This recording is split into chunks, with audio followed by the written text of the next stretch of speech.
اسلام آیا تو دور جاہلیت کی جو رسومات تھی ان رسومات کو اسلام نے اپنے پیروں تلے کچل ڈالا۔ وہ جو عورتوں کو، بچیوں کو، بزرگوں کو اور اس وقت کے معاشرے کے اندر جو غریب طبقہ ہوا کرتا تھا اس طبقے کو بے عزتی کی نگاہ سے دیکھا کرتے تھے، اسلام نے ان تمام لوگوں کو عزت عطا فرمائی۔ نبی اکرم صلی اللہ علیہ وسلم انہوں نے اپنی زوجہ مطہرہ حضرت خدیجہ الکبریٰ رضی اللہ عنہا کو ایک مرتبہ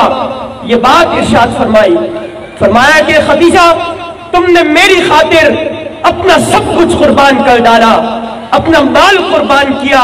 اپنی ہر چیز کی قربانی دی۔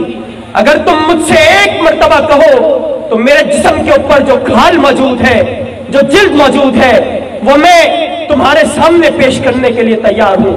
یعنی وہ دور جاہلیت کہ جس میں بیویوں کو کوئی عزت حاصل نہیں تھی، نبی اکرم صلی اللہ علیہ وسلم نے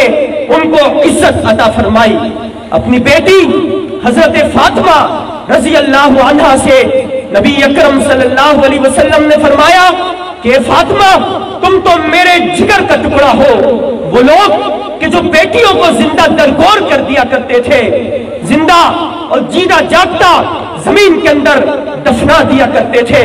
نبی اکرم صلی اللہ علیہ وسلم ان لوگوں کی محفلوں میں، ان لوگوں کے درمیان یہ بات فرما رہے ہیں کہ فاطمہ